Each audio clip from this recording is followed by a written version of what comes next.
Bonjour à tous. Ici, nous allons étudier des exercices d'entraînement autour de la molécule ainsi que des équations de réaction chimique.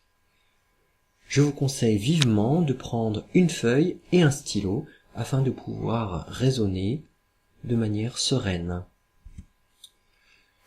Dans ce premier exercice, on nous demande de déterminer la formule chimique de chacune des 4 molécules dont on a les schémas ici présents. La première molécule est une molécule car elle est constituée d'atomes qui sont reliés entre eux par des liaisons chimiques. Chaque atome de carbone possède 4 liaisons. Chaque atome d'hydrogène possède une seule liaison. Cette molécule est une molécule C2H6. La deuxième molécule est constituée par 2 atomes modélisés en rouge. Il s'agit des atomes d'oxygène, et chaque atome d'oxygène possède 2 bras. La molécule peut donc exister, et sa formule est O2. La troisième molécule, quant à elle, est un peu plus complexe en apparence, mais elle possède 6 atomes de carbone. Chaque atome de carbone possède 4 liaisons, donc ils sont stables au niveau énergétique, alors que chaque atome d'hydrogène ne possède qu'une seule liaison. La formule chimique de cette dernière molécule est C6H12. Enfin, la quatrième molécule possède 3 atomes de carbone et 8 atomes d'hydrogène. Sa formule chimique est C3H8. On constate dans le cadre de ces 4 molécules que ces 4 molécules peuvent exister car chaque atome de carbone a à chaque fois 4 liaisons, chaque atome d'hydrogène a systématiquement une seule liaison et chaque atome d'oxygène est capable de faire 2 liaisons. Dans l'exercice numéro 2, on nous pose la question de l'existence ou non d'une molécule. Alors, tout d'abord, une première remarque, c'est que votre navigateur, tout comme dans cette vidéo, interprète très mal les messages envoyés par Inkscape. Vous constatez ici que le 2 et le 4 sont écrits sur la même ligne que le C majuscule et le H majuscule. Or, nous avons vu en cours que le 2 et le 4 doivent être mis en dessous de la ligne, c'est-à-dire en indice. Alors, est-ce que C2H4 peut exister? La réponse est la suivante. Il s'agit d'une réponse argumentée. Chaque atome de carbone, ici, possède 4 liaisons. Alors, on propose une formule chimique, c'est C2H4. À cette formule chimique correspond plusieurs possibilités de schéma, et ce schéma ici nous démontre que chaque atome de carbone possède 4 liaisons, alors que chaque atome d'hydrogène possède une seule liaison. Ainsi, au niveau énergétique, cette molécule peut exister. La deuxième proposition est la formule chimique C2H5. La question est donc, est-ce qu'il existe une molécule dont la formule chimique est C2H5? Pour y répondre, nous nous proposons d'essayer de représenter, sous forme de schéma, cette molécule. Première tentative de représentation. Ici, vous voyez, on a bien 2 atomes de carbone, 3 atomes d'hydrogène. Plus 2 atomes d'hydrogène, ça fait 5 atomes d'hydrogène. Si cette molécule existait, sa formule serait C2H5. Or, l'atome de carbone qui est entouré ici ne fait que 3 liaisons. La première liaison, la deuxième liaison et la troisième liaison. Or, pour être stable, un atome de carbone doit faire 4 liaisons. Ainsi, cette écriture montre que cette espèce chimique est instable, donc la molécule C2H5, du moins sous cette forme, n'existe pas. Cherchons une autre solution. Dans cette deuxième solution, nous proposons une liaison double entre les deux carbones, c'est-à-dire que ce carbone possède cette fois-ci bien 4 liaisons, mais cela a une conséquence, c'est que le deuxième atome de carbone a 5 liaisons, chose qui est interdite au niveau énergétique. Conclusion, la molécule C2H5 n'existe pas, et c'est une certitude.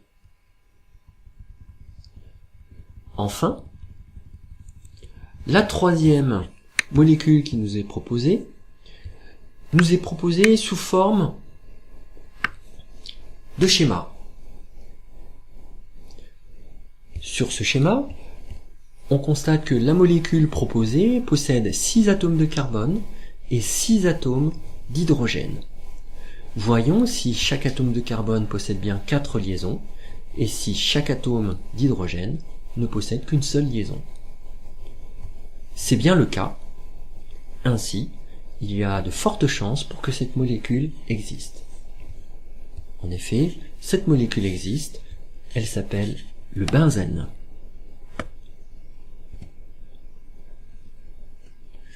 Dans l'exercice numéro 3, nous nous proposons de compter le nombre d'atomes afin de vérifier si il y a équilibre ou pas au sein d'une équation chimique. Afin de nous entraîner, nous nous intéressons uniquement qu'à la partie gauche ou à la partie droite d'une équation chimique. Ici, il s'agit d'une proposition prise au hasard, et puis on veut dénombrer finalement le nombre d'atomes de carbone, le nombre d'atomes d'oxygène et le nombre d'atomes d'hydrogène. Pour déterminer le nombre d'atomes de carbone, il nous faut ici dénombrer les molécules qui possèdent du carbone.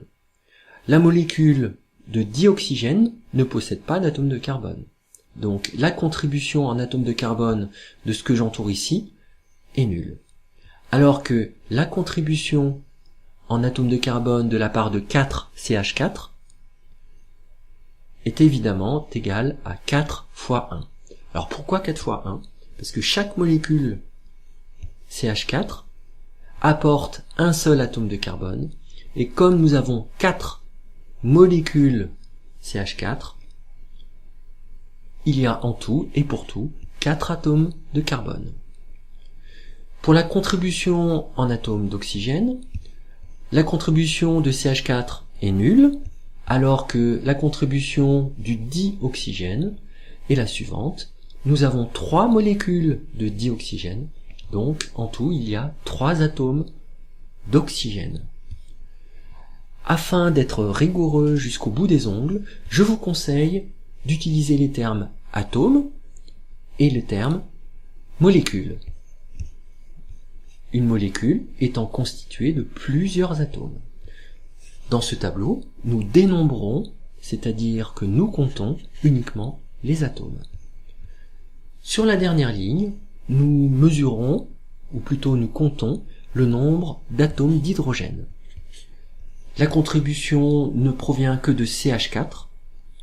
Chaque molécule CH4 possède en son sein 4 atomes d'hydrogène. Or, nous avons 4 molécules de CH4, ainsi il y aura 4 fois 4 atomes d'hydrogène, ce qui fait 16.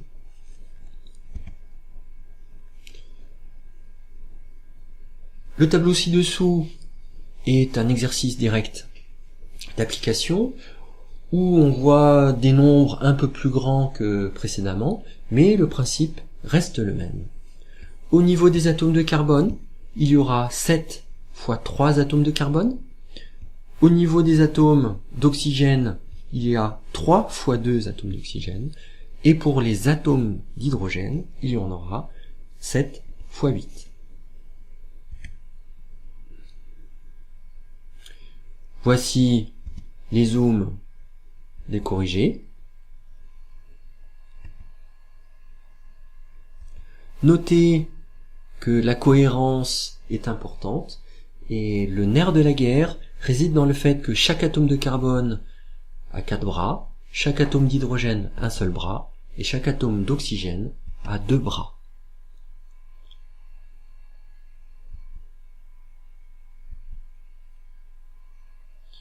Dans l'exercice numéro 4, il s'agit d'ajuster ou d'équilibrer, les deux termes peuvent être utilisés, une équation chimique dans laquelle nous avons une molécule ou plusieurs molécules de formule C3H6 qui réagissent avec une ou plusieurs molécules de dioxygène pour former une ou plusieurs molécules de dioxyde de carbone et une ou plusieurs molécules d'eau.